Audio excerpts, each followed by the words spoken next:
اعوذ باللہ من الشیطان الرجیم بسم اللہ الرحمن الرحیم قل هو اللہ احد اللہ الصمد لم یلد ولم یولد ولم یکن لہ کفوا احد۔ قل آپ فرما دیجئے هو اللہ احد، اللہ وہ ذات ہے جو اکیلی ذات ہے۔ اللہ الصمد، اللہ بے نیاز ہے۔ لم یلد ولم یولد، لم یلد نہ اس نے کسی کو جنا، ولم یولد اور نہ وہ کسی سے پیدا ہوا نہ کسی سے جنا گیا، ولم یکن لہ کفوا احد اور اس کا کوئی ایک بھی شریک نہیں ہے۔ میرے محترم بزرگوں اور دوستو، اس سورت کا نام سورۃ الاخلاص ہے، اور اخلاص کا معنی خالصتاً ایک اللہ ہی کو سامنے رکھا جائے اور مد نظر رکھا جائے، اور اس میں ایک اکیلے اللہ کے اوصاف ہیں اور اسی کی توحید ہے، اسی لیے سورت کا نام سورہ اخلاص ہے۔ ما قبل والی سورت کے ساتھ اس کی مناسبت کیا ہے؟ تو پہلی سورت تبت یدا ابی لہب وتب، اس میں مشرکین کی نبی اکرم صلی اللہ علیہ وسلم سے عداوت کا ذکر ہوا، دشمنی کا ذکر ہوا، اور اس میں بھی خاص طور پر آپ کے سب سے قریبی چچا ابو لہب، اس صورت کا اس میں صراحتاً اس صورت میں ان کی دشمنی کا ذکر ہوا اور ان کے گھر والوں کی دشمنی کا ذکر ہوا، اور اس صورت کے اندر توحید کو لایا گیا اور ان لوگوں کی تردید کی گئی جو بتوں کی عبادت کرتے تھے، مشرکین کی تردید کی گئی، آپ کے دشمنوں کی تردید کی گئی، اور آپ صلی اللہ علیہ وسلم کو تسلی دی جا رہی ہے کہ میرے محبوب، آپ کا تعلق میرے ساتھ ہے، اور جس کا تعلق اللہ کے ساتھ ہو، اللہ کبھی اس کو غیروں کے حوالے نہیں کرتا، اللہ اس کو غیروں کے رحم و کرم پر نہیں چھوڑتا، اور اللہ کے ساتھ تعلق ہو تو اللہ پھر اس پر غم کو نہیں لائے گا۔ اس لیے آپ بے فکر رہیں اور آپ اپنی دعوت کا کام کرتے رہیں۔ اس سورہ اخلاص کا شان نزول کیا ہے؟ آپ علیہ الصلوۃ والسلام تشریف فرما تھے، آپ کے پاس آئے کچھ لوگ اور آ کر آپ سے سوال کیا کہ آپ ہمارے خداؤں کی مخالفت کرتے ہیں، لات منات عزا کی مخالفت کرتے ہیں، چلو جس کی آپ عبادت کرتے ہیں ذرا ہمیں آپ اس کے اوصاف تو بتائیں، کیا اوصاف ہیں، وہ کس کا بنا ہوا ہے، کس سے پیدا ہوا، اس سے کون پیدا ہوا، یہ ہمیں بتائیں۔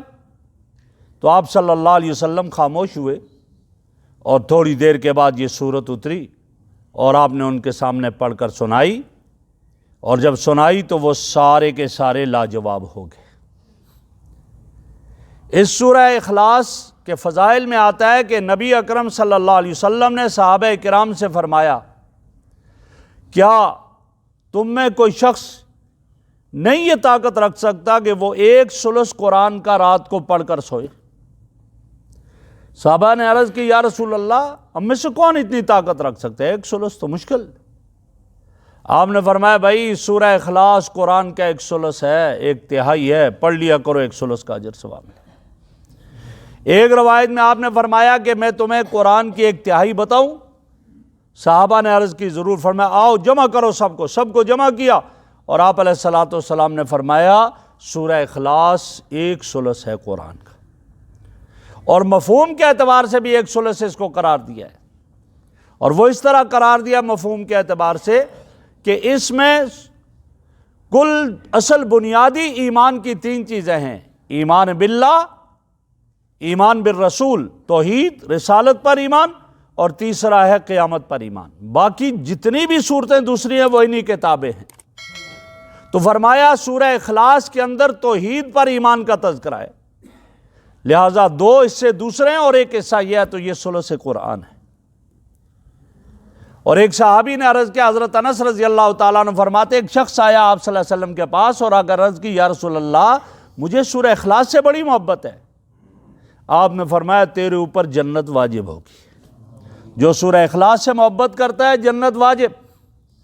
اور آپ کو یاد ہوگا میں نے عرض کیا تھا جمعہ میں کہ نبی اکرم صلی اللہ علیہ وسلم جب ہجرت کر کے آئے تو قباء میں پڑاؤ ڈالا تھا، اور وہاں جس شخص کے میزبان بنے تھے اس کا نام تھا کلثوم ابن حدم، ان کے گھر میں ٹھہرے تھے، اور پھر وہاں مسجد کی تعمیر ہوئی جس کا ذکر قرآن میں آیا لا مسجد اسست علی التقوی، تقوی پر بنیاد ہے۔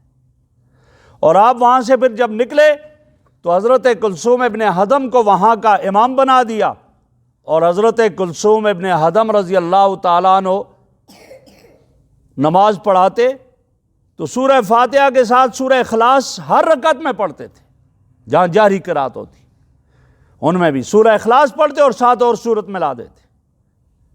انہیں کہا کسی نے کہ یہ آپ کیا کرتے ہیں؟ کہا بھائی جس نے پڑھنی ہے پڑھے، نہیں پڑھتے مجھے بتاؤ، میں نماز ہی نہیں پڑھاؤں گا، لیکن میں سورہ اخلاص کو نہیں چھوڑتا ہوں۔ اب صحابہ کرام نے نبی اکرم صلی اللہ علیہ وسلم سے شکایت لگائی کہ یہ ہر رکعت میں سورہ اخلاص پڑھتا ہے اور دوسری سورت بھی ساتھ میں لاتا ہے۔ تو آپ صلی اللہ علیہ وسلم نے پوچھا ہاں کیوں ایسا کر رہے ہو؟ تو عرض کیا یا رسول اللہ مجھے تو سورہ اخلاص سے بڑی محبت ہے، میں نہیں چھوڑ سکتا ہوں اس کو۔ آپ صلی اللہ علیہ وسلم نے فرمایا تیرے اوپر جنت واجب ہوگی اس محبت کی وجہ سے، لیکن یہ فرمایا کہ یہ صرف تیرے لیے ہے سورہ اخلاص کے ساتھ دوسری سورت پڑھنا، باقی کوئی ایسا نہ کرے، یہ بھی بتا دیا۔ کہا نہیں ایک سورت ہے پڑھے، دوسری سورت اس کے ساتھ کیوں ملا کر یہ پڑھتا ہے، لہٰذا باقیوں، اور یہ خصوصیت ہوگی ان کی خصوصیت یہ تھی۔ حضرت ابو ذر رضی اللہ تعالیٰ عنہ جب آپ صلی اللہ علیہ وسلم بیٹھے ہوئے ہیں حجرہ مبارک میں، جبرائیل علیہ السلام بیٹھے ہوئے ہیں، ابو ذر گزرے، یا رسول اللہ یہ ابو ذر ہیں؟ فرمایا تمہیں کیسے پتہ چلا یہ ابو ذر؟ اللہ کے حبیب مدینہ میں رہتا ہے، بشر ہے، لیکن اتنا تذکرہ اس کا مدینہ میں نہیں جتنا عرشوں پہ ہوتا ہے۔ فرمایا کیوں؟ تو جبرائیل علیہ السلام نے عرض کیا یا رسول اللہ دو چیزوں کی بنیاد پر، فَبِقَلْبِهِ وَبِقَالِبِهِ، قلب کیا ہے؟ لِصِغْرِهِ فِي قَلْبِهِ، اپنے دل میں اپنے آپ کو سب سے چھوٹا سمجھتے ہیں، ہمبل پرسن ہے، اور قالب کیا ہے؟ تو عرض کیا وَبِكَثْرَةِ قِرَاتِهِ قُلْ هُوَ اللَّهُ أَحَدٌ، سورہ اخلاص سے اتنی محبت ہے، اٹھتا بیٹھتا چلتے پھرتے یہی پڑھتا رہتا ہے، اور اس کی وجہ سے رہتا مدینہ میں اور تذکرے عرشوں پہ ہوتے ہیں۔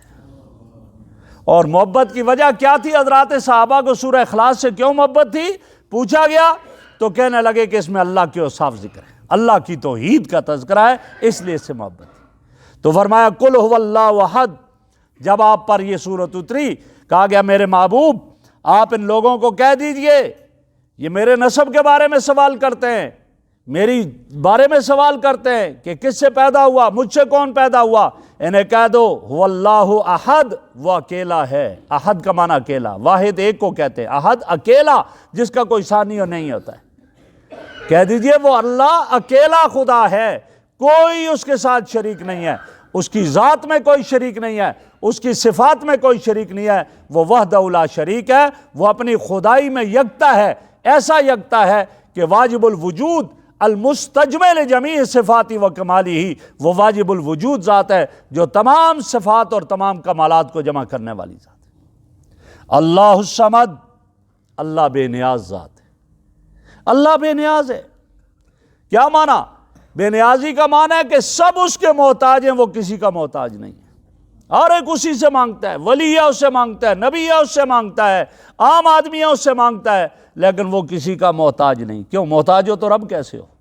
وہ احتیاج سے خالی، وہ کسی کا محتاج نہیں، سب کچھ اس کے محتاج ہے، اور اتنا بے نیاز ذات ہے کہ فرمایا اگر جو ہے وہ ساری کائنات جو مانگنے والی ہے ان سب کو وہ دے دے، اس کے خزانے میں اتنی بھی کمی نہیں آتی کہ سمندر میں ایک سوئی ڈبو کر نکالو اس کے ساتھ جتنا پانی کم ہو جاتا ہے سمندر میں، فرمایا اتنا بھی کمی نہیں آتی اس کے خزانے میں، ایسی ذات ہے۔ اسی لیے آتا ہے کہ اللہ رب العزت نے حضرت جب اسرائیل علیہ السلام سے سوال کیا کہ تو اتنی روحیں قبض کرتا رہا، تجھے کبھی کسی پر ترس بھی آیا؟ تو ملک الموت نے کہا یا اللہ 2 آدمیوں پر ترس آیا اور نہیں آیا کسی پر۔ فرمایا کون سے؟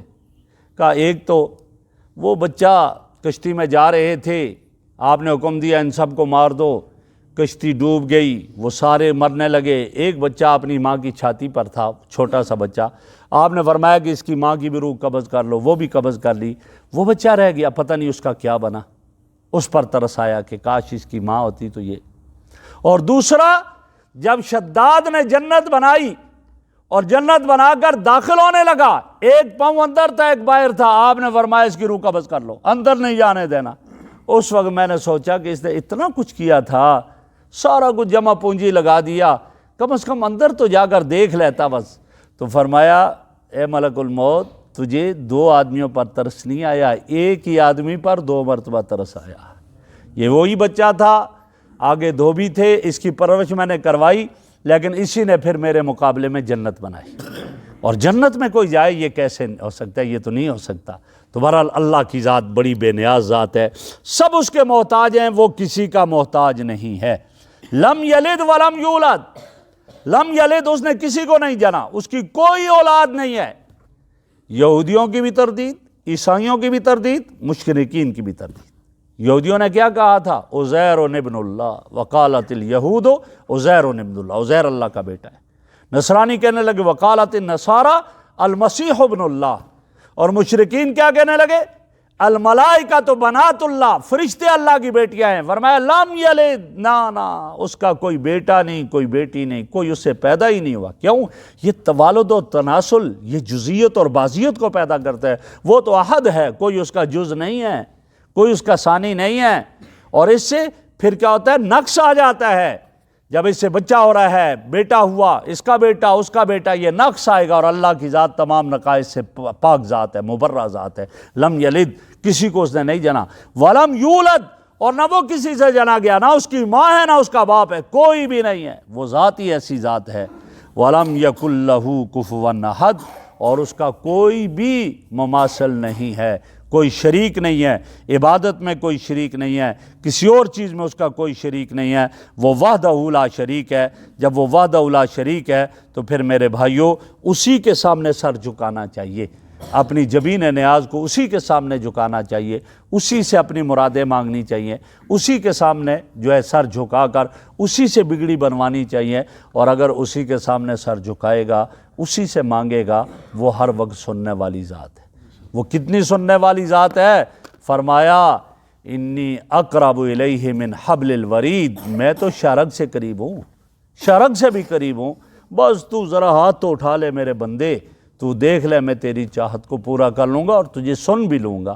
جب وہ ایسی ذات ہے تو اس کو چھوڑ کر کہیں نہیں جانا چاہیے۔ اللہ رب العزت ہمیں عمل کی توفیق عطا فرمائے۔ الحمدللہ رب العالمین والعاقبۃ للمتقین، والصلاۃ والسلام علی رسول محمد وآلہ وصحبہ اجمعین۔ سبحانک اللہم وبحمدک، نشہد ان لا الہ الا انت، نستغفرک ونتوب الیک، نستغفرک ونتوب الیک۔ صلی اللہ تعالی علی خیر خلقہ محمد وعلی آلہ وصحبہ اجمعین۔